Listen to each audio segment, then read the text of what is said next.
Welcome guys to the best Dominion cards list. We're still in the cards costing 4 and we'll see the next 10 cards here. So let's see. Rank 43, Feast from the base set. Feast is one rank higher than last time. With 3 votes above average and one of them a big outlier, its deviation is much worse than last time. In the unweighted ranking it would be one rank lower, below Pirate Ship. Feast basically does nothing but being a one-shot balancing bad shuffle luck, especially at the start.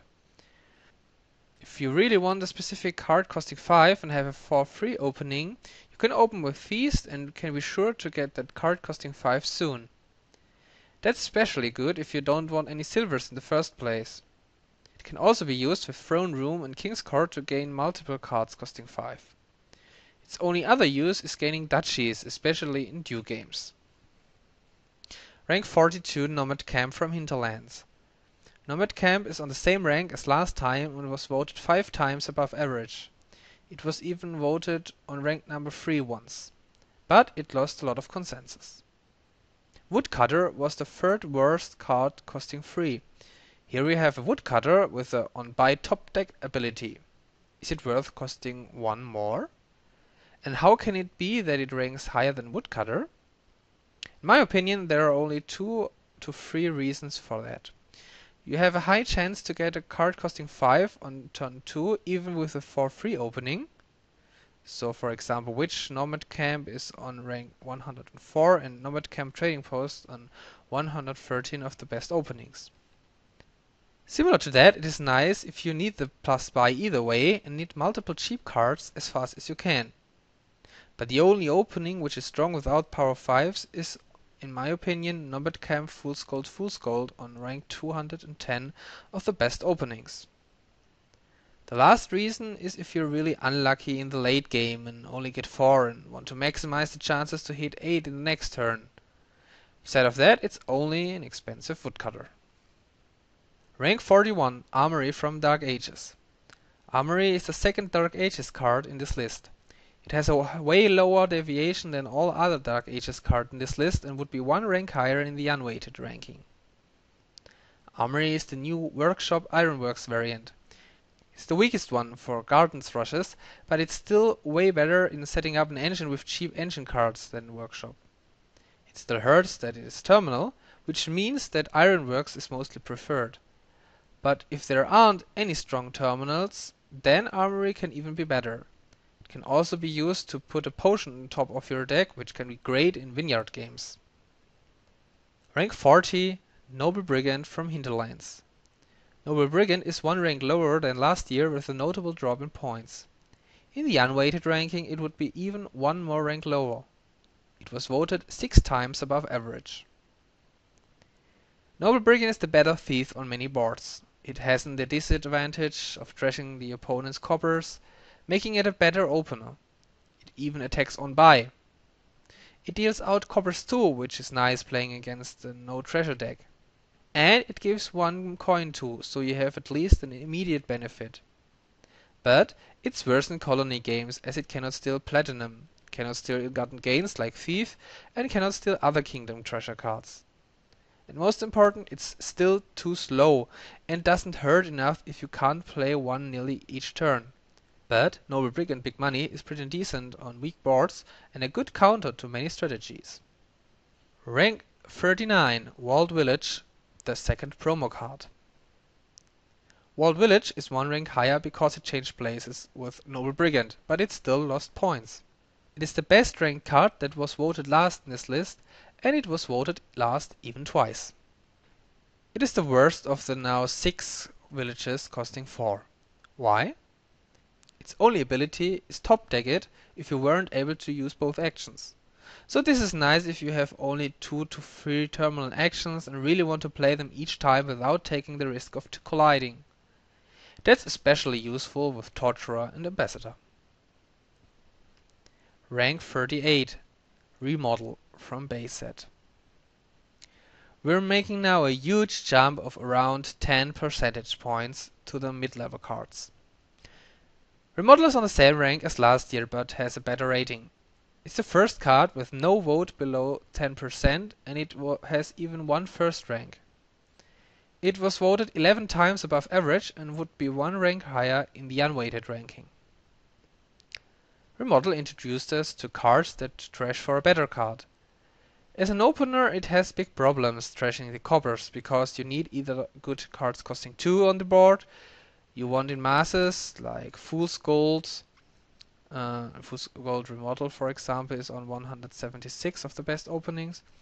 Or Lighthouse. Or you need to remodel in 2 steps, like first into the state and then into the silver or another card costing 3 or 4. But that is not really a good idea. But remodel is good in the later game.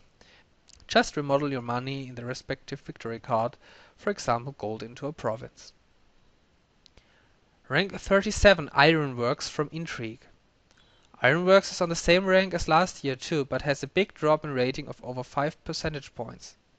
On the other side, the agreement is higher and has even 14 votes above average. In the unweighted ranking, it would be one rank lower.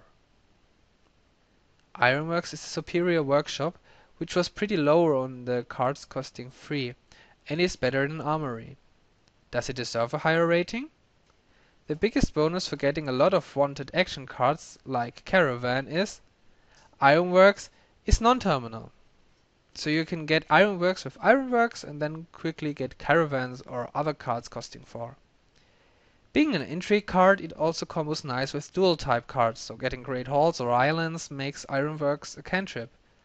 And it also works better in Gardens or Silk Road games for getting an additional card and increasing the probability getting to 4. But it lacks the same problem as Workshop and Armory. How many cards costing 4 do you want? So many times Ironworks is skippable. Rank 36 Trader from Hinterlands. Trader has not many really bad votes. It was voted only once below 20%. It has also 2 really high votes around 90%. Still, it's one rank worse than last year with a drop of nearly 4 percentage points. It would be 2 ranks higher in the unweighted ranking, so it's overrated by newer players. Trader is, like all reaction cards, very situational.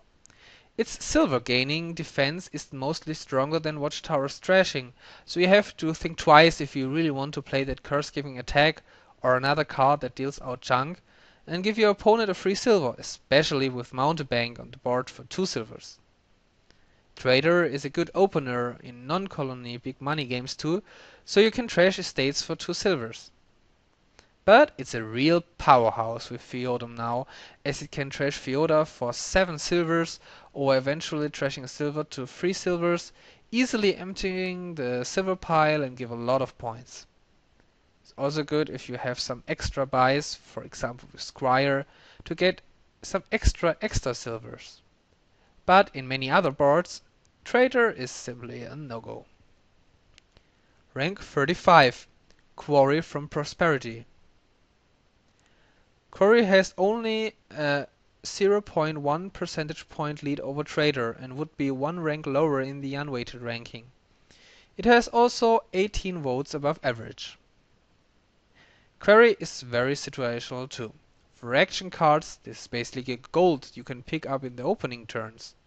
So if you want many action cards and have additional buys too, Quarry is a must buy, especially with Goons or Grand Market. It can also be very good to get an early Forge or King's Court. But in the later game, when you're picking up victory cards, you wish this weren't only a copper.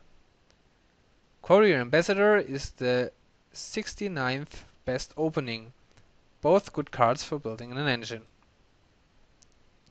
Rank 34 Feodum from Dark Ages. Feodum is the only kingdom victory card from Dark Ages. It's the card with the second highest deviation in this list. It would be 1 rank lower in the unweighted ranking. Victory cards are hard to rank, especially when they are new. We'll see how its rank will change in the future. While Gardens rushes want to deplete free piles as fast as possible, and Silk Road strategies are often rushes too, Feodum games have problems to deplete free piles because you can't deplete the silver pile as easy. That doesn't mean it's weak. Silver gainers like Squire, Bureaucrat, Explorer, Jack of all trades all work well, but also the typical gainers like Ironworks and Workshop. Your goal is to get at least 2 silvers or silver and Feodum a turn. But Trader can easily get 3 silvers a turn or even trash a Feodum for 7 silvers and easily deplete the silver pile. Talisman works also very well as a rush, as you can deplete the talisman pile, the silver pile, and then the Feodor. But often this isn't a rush. But this isn't bad, because with that many silvers you can easily buy duchies or even provinces and play a mixed rush big money strategy. Jack of all trades also lets you trash a Feodum to boost the other Feodor if you want to. You want to do this late in the game if your Feodor are worth at least 1 more as the number of Feodor you have in your deck, or early to boost your economy. Regarding trashing, Feodum Chapel is a nice opening just to trash everything down and have still a decent economy of 3 silvers. Or if you have a watchtower in hand and around 3 to 5 coins, then you can basically buy 3 silvers instead of just 1. Yeah, this was it again, the next part 8 of the Dominion cards list. I still hope you're watching and enjoy it. I hope I can put up the next video soon, as always, and feedback is welcome. So see you until next time. Bye.